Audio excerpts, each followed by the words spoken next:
guys, this is Leslie and welcome to the Daily Question. And for today's topic, it's all about ting-ning-ning, religion. So kaya naman, nandito tayo sa simbahan ng Santisima Trinidad.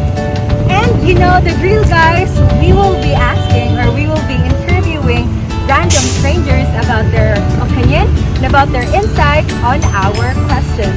So, ano pang hinihintay nyo? Tara, samahan nyo ako! So, ayun guys, may nakita ulit tayo na pwede nating interviewin. So, tara, lapitan natin sila.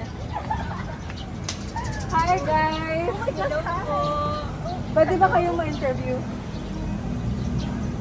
So, ako si Leslie. Ang ginagawa ko ay nag-interview ako ng random strangers and nagtatanong ako ng kanilang opinion and insights about our topic. Ng topic natin ngayon ay about religion. So, what are your names? Carla. Shara. So, hi Carla and Shara. So, ano ang inyong religion? Catholic. Born again. Catholic and born again. Yeah. So, ang question ko sa inyo ay, how can students harmonize their spiritual practices with academic responsibilities to foster personal growth and academic excellence? For me, students can balance their spiritual practices and academic responsibilities by managing their time well, right? And for me, I've always believed in this quote na desperate times calls for desperate actions. And as a nursing student talaga, pag may mga ganong desperate actions, I always pray, go to church to ask God for wisdom, guidance, and strength to combat yung mga challenges ko na ma-face ko during my examination. And ayun nga, as a nursing student, sobrang busy talaga. Pero kailangan natin mag-make time to reflect, pray, and ayun. So, para din mag-focus tayo sa goals and also to gain more knowledge. Yeah. So, ayun, the common denominator is kung wala ng pag-asa, kung nawawalan ka na ng landas, just pray. So, thank you! Thank you guys! Thank you! Uwi na kami! Bye! So, ayun guys, may nakita ulit tayo na pwede natin interviewin. So, tara, lapitan natin sila. Hi guys! Pwede ko ba kayong ma-interview? Shy sila guys. And sakto from BSU din, I assume, kasi sa ID lang. So, ano pong pangalan nila? Hi, I'm Jeannie po. Jeannie, Noel. and Justin. Ano po kaya ang inyong mga religion? I'm Roman Catholic po. Roman Catholic. Roman Catholic. So, lahat sila ay Catholic. So, pwede ko bang itanong kung ano ang course ninyo? Nursing po. Nursing. Nursing. Nursing sila lahat. So, kamusta ang nursing? I'm still alive po. We're still alive. So, ako pala si Lenzy. Nakalimutan ko magpakilala. Ako si Lenzy from Daily Questions. And ang ginagawa ko ay nag-ask ako ng questions sa random people about a certain topic. And for today's topic ay tungkol ito sa religion. So, ang question ko sa inyo ay ganito. Since kayo naman ay nursing students, as future registered nurses, do you believe that certain medical conditions can be healed by faith healers? Please provide your opinion. Ikaw, Ma'am Jeannie? Yes po. About po dun, siguro I don't believe that yung faith healing po is gonna cure yung mga illnesses ng mga tao. Kasi siguro, minsan, na-feel nung mga patient kapag nagpapang-faith healing sila, na gumagaling sila. But I believe na, ano lang yun, yung what we call the placebo effect, yung na-alleviate yung symptoms sila temporarily. Kasi feeling nila, healed na sila just by the power of the prayers and miracles. Pero as a future nurse, na laging bumabasa sa science and evidence-based practices, yung faith healing talaga is really don't believe na makaka-cure talaga siya ng mga certain medical conditions. However, faith healing can be incorporated, pero dapat talaga alam din natin yung practices na hindi dapat sa dapat. Okay. How about you, Sir Noel? For me naman, Siyempre, no pa din. Kasi when we talk about faith healing, it doesn't include medical treatment. However, the pros naman of faith healing, which I think does help with the patient, is that it alleviates syempre yung ating mental, emotional, and of course, spiritual wellness ng ating patient. So in this case naman, instead na i-promote niya yung medical treatment ng patient natin, pinopromote natin yung mental well-being ng patient, which in turn also helps them in their recovery and also for the treatment ng illness natin. Kasi if we have a better mind during the treatment, it also helps us in our overall recovery, which I think is essential naman syempre. However, in terms of curing or treating the illness as a whole, syempre, faith healing doesn't really work naman.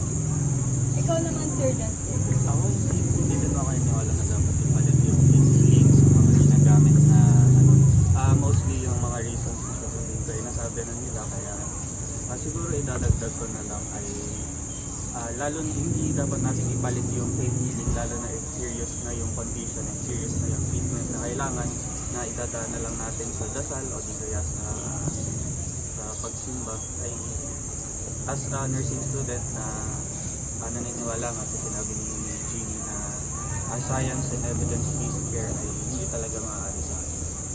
So, thank you guys sa pagka-unlock ng interview na to. So, ang sabi lang nila, they have the same answer na it's a no. Pero, it can help also to alleviate the pain ng ating mga patients, right? So, that's it. Thank you. 1, 2, 3. So, ayun, we have here 3 beautiful ladies na nakita nating nag-uusap kanina. So, nilapitan natin sila. So, hi guys! Pwede pa kayong ma-interview?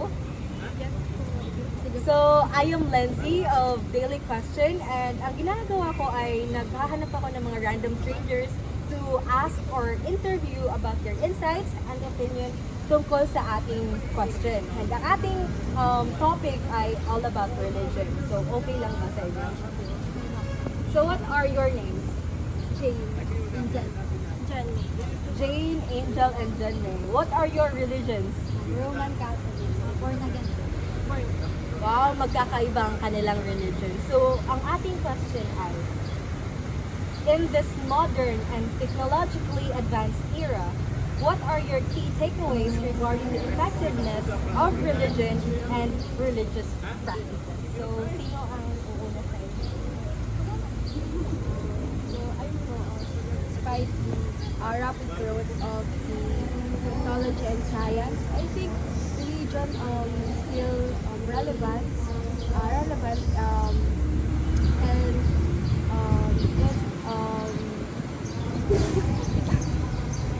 sorry. So, despite the rapid growth in science and technology, I think religion and religious practices remains relevant, and with the help of technology, it improves by providing emotional support, moral guidance, and sense of community. And I think it also helps people to find their own peace, purpose, and connection in this fast-paced world, while adapting to the modern tools like social medias and other internet services. Though I think there are faces some challenges like how the science can explain what the religion has, but still I believe that religion continues to influence lives in different meaningful ways. How about you po? Right now po, in our modern era, masasabi ko po may transformation and adaptation po yung religion and religious practices po. It become more accessible po sa mga tao. Katulad po nung sa misa, meron po tayo ngayong mga worship services virtually and development of lots of religious apps. Yung mga Bible online, mga ganun po. And lots of spiritual content po na uploaded sa social media na nakakatulong po sa maraming tao to have perception or to improve their perception or knowledge about sa other religion and even though dun sa practices nila. And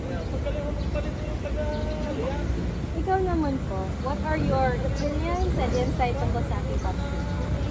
for me po, general sa sinabi ng mga kasama ko, I think religion po and religion practices are both challenge and transform in today's world po. And I think religion po is more interactive and it is more interactive po since there is a practical effectiveness po para po sa iba. And also, nagkakaroon po ng understanding ang mga tao about sa uniqueness ng mga culture and belief ng bawat religion.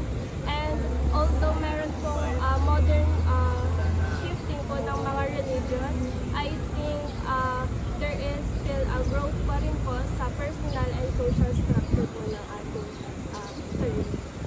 So that's it, nakasagot ng ating mga interviewee, and guys, I agree with what they've said na parang despite the changes sa ating society, ang importante at the end of the day, dapat sinasa puso at sinasabuhay pa din natin ang ating religious practices and culture. Nag-play na yan? So, ayun guys, I hope you learned a lesson or two from our daily questions. So, this is Lindsay. See you tomorrow and ingat!